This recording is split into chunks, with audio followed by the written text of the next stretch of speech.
Okay. So now on to question 2. Let me go copy this image. Yeah. Hopefully everyone can see this problem. So we see here that we have this block of cheese with n by which is n by n by n with n from 2 to 1000. So this block of cheese is going to have 10 to the 9 numbers, and there's going to be a sequence of a series of q where q is less than 2 times 10 to the 5. So let's list out everything. N less than 1000, q less than equal to 2 times 10 to the 5th. And each query is an update from where you're basically removing a block from, yeah, you're removing a block from this initial cube. And every single time after you query, you want to basically find how many empty segments are there of like m by m by 1, such that like every single block in the original cube is empty. So we see, it's kind of hard to draw from the original sample, but yeah, like the problem solution kind of has like an explanation. So after the first 3 updates, we see that there's 3 blocks missing, and we can draw like one vertical column down, and there's only one option for this, right? So the first thing we have to keep note of is that it's not going to be possible at all to simulate the original cube, because n cubed is equal to 10 to the 9th. 10 to the 9th does not pass anything. So like we can't even make, like, for example, a 10 to the 9th array. So that means that simulating the cube is completely out of the question. So that means that we need to find a better way to, like, not directly simulate it, but find some other way to represent the problem where we can actually solve this. Right.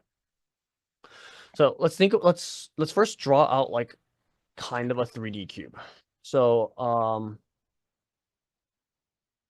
it's kind of hard to draw. Let me try to draw a better job of drawing 3D. So we have this 3D diagram, and then let's draw the cube in this quadrant, right? It's a little challenging, but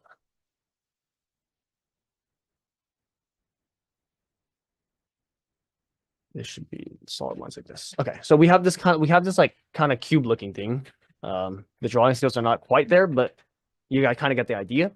We see that um basically there's only 3 orientations for a 1 by 1 by n block to fit in, right? A 1 by 1 by n block is basically a block that's like like we can think of it as like a column, right? That's like 1 cube wide at the bottom, and then like n long in certain direction. And I think the best way to think about this is like basically when we reorient it, like this is like if we think of this as like a 1 by 1 by n, we can also we orient it like this can be like a vertical cube, right? A vertical section of the cube, like one corner of it, of our original cube.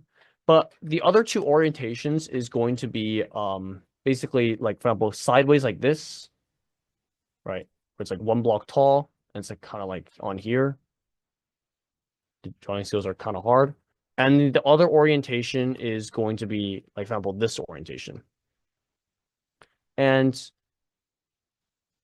the best way to pin it down is to actually think of it as like along which axis is it pointing, right? So if I label the axes here, so if this is like this one's x, so like this is the x-axis, this is the y-axis, this is the z-axis, right?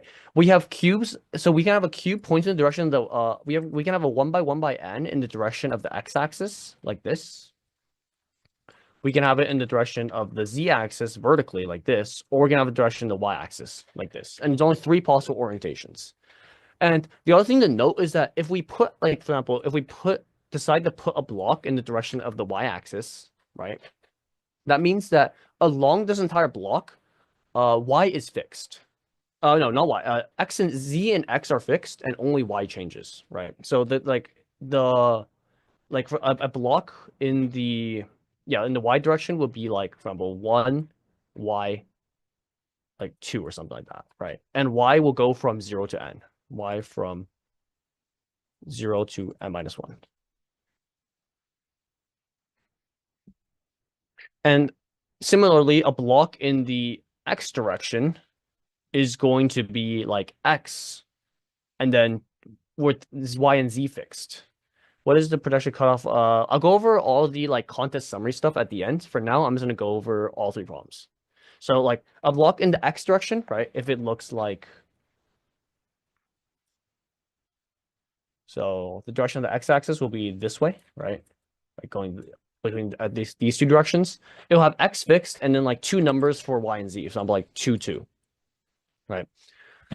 And then similarly for z, it'll be like, for example, let's say like 3, 1, z, or z from 0 to n minus 1. So we see that like for any block, there's actually only two free dimensions. And with two free dimensions, that means that each block can actually be represented as a index in an array, which counts how many blocks are still left in it. So if we can kind of imagine it as if we have like we basically turn this cube into sort of like a square looking thing, right? Like we can imagine let's just only look at, for example, like the XY axis, right?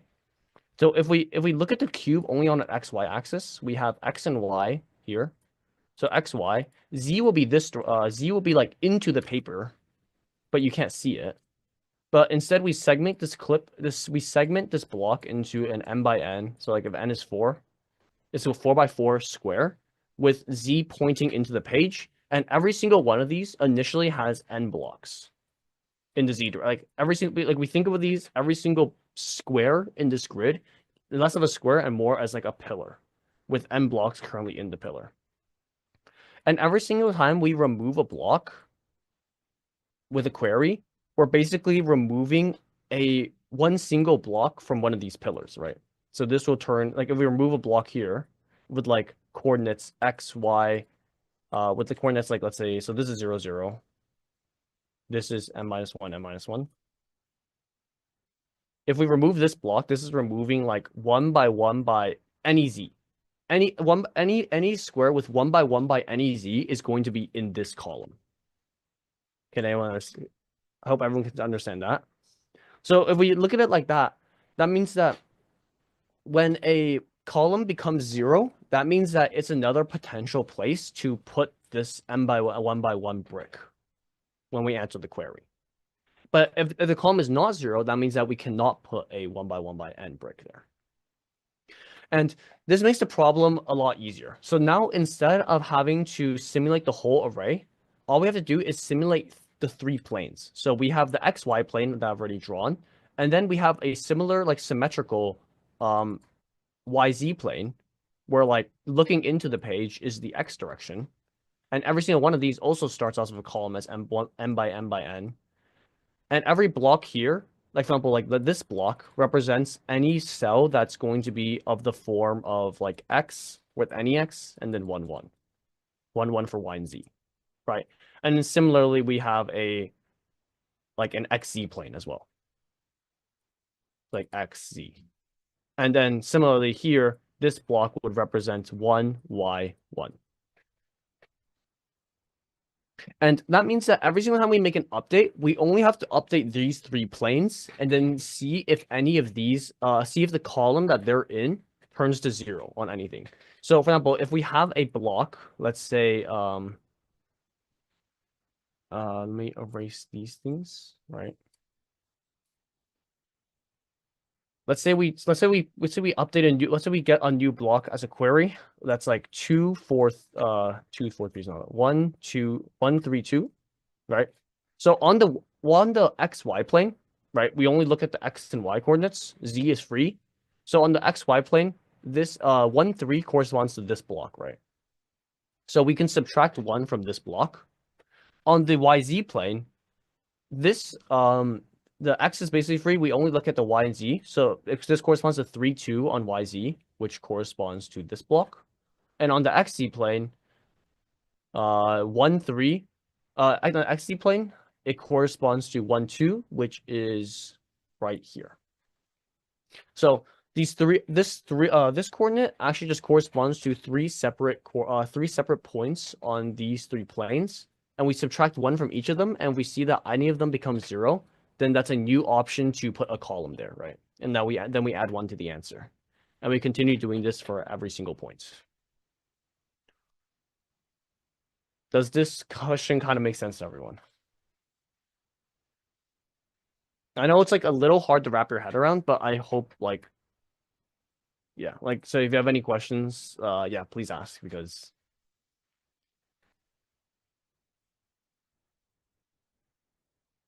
what's the time complexity? So the time complexity of this solution would be so every single grid of this size is n by n. So it's three grids of size. So n by n is n 1000 squared is 1,000,000. And each time we only have to query one single point on these three grids. So the total time complexity is just going to be just so the time complexity for each query is O of one, right? Is like because it's a constant time. It's only three operations. So the time complexity is first like n squared to make the arrays to maintain all the arrays and set them all as n, and then O of q for every single query. Because it's O of one for every query. So the time complexity is O of n squared plus q. And this passes because this is basically 1,000,000 max because q is 200,000.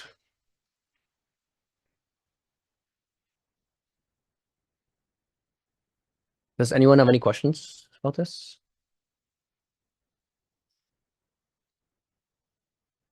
No, not really. Okay, so I guess like just kind of on this problem itself, like I think this was the problem that was probably the hardest on this contest.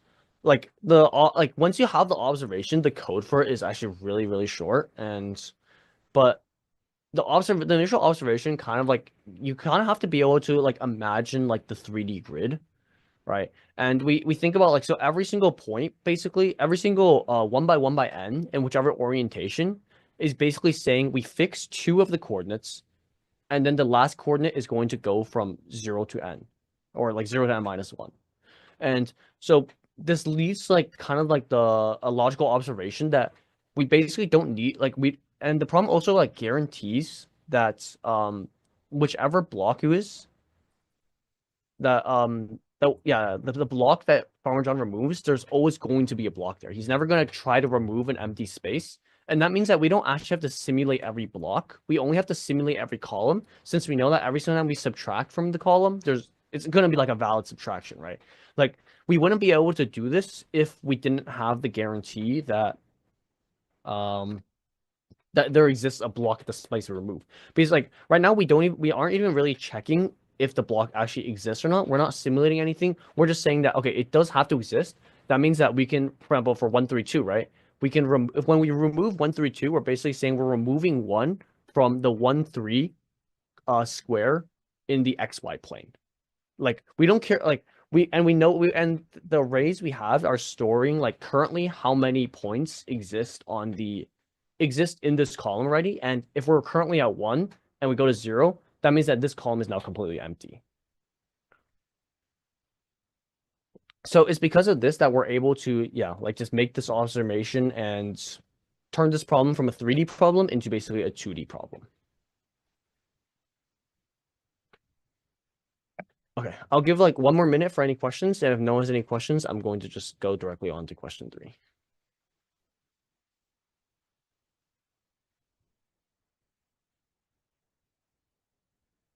Or not like a minute, like maybe like 15 more seconds.